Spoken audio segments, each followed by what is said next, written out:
OpenAI, I mean, you seem somewhat frustrated with them. You were one of the big contributors early on. The reason I am the reason OpenAI exists. How much money did you give them? I'm not sure the exact number, but it's some number on the order of $50 million. Man, fate loves irony, next level. So I used to be close friends with Larry Page, and I would stay at his house, and we'd have these conversations long into the evening about AI, and I would be constantly urging him to be careful about the danger of AI, and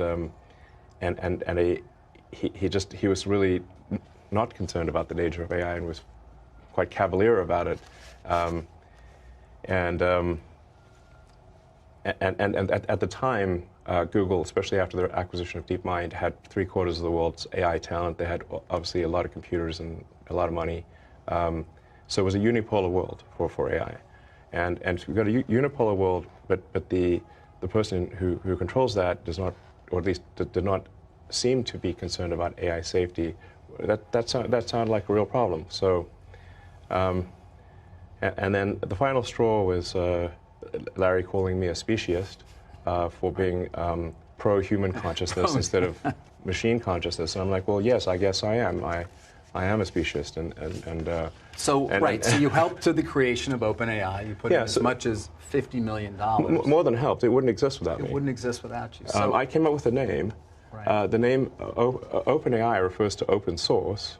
So the intent was, what was the opposite? What's the opposite of Google? Would be an open source nonprofit, because Google is closed source for profit, and that profit motivation can be potentially dangerous. Should you have gotten governance for that money? Should you have gotten some level of control, perhaps, in retrospect? Yeah, I fully admit to being a huge idiot here. Anyway, so OpenAI was meant to be open as an open source. It was created as a 501c3,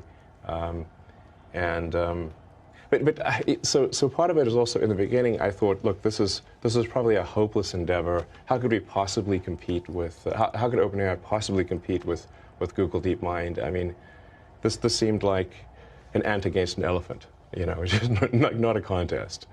And I was also, I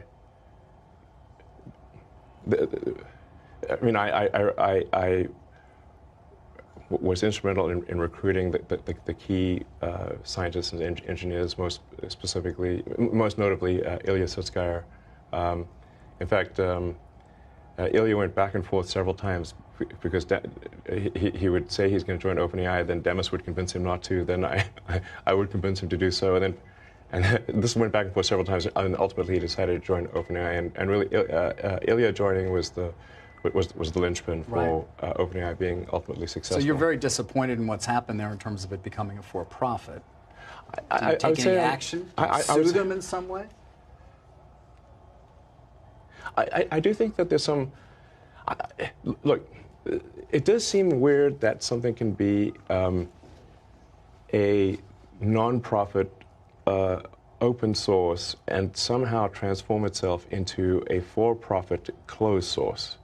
I mean, this would be like let's say you funded an organization to save the Amazon rainforest, and instead they became a lumber company and chopped down the forest and sold it for money.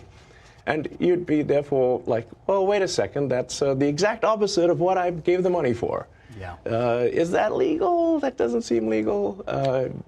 And if it is, and in general, if it is legal to start a company as a nonprofit and then take the IP and transfer it to a for-profit that then makes tons of money, shouldn't everyone start?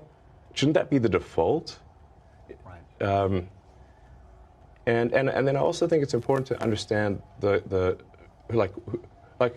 when push comes to shove, let's say they do create some digital superintelligence, almost godlike intelligence. Well, who's in control? Yeah. And what exactly is the relationship between OpenAI and Microsoft?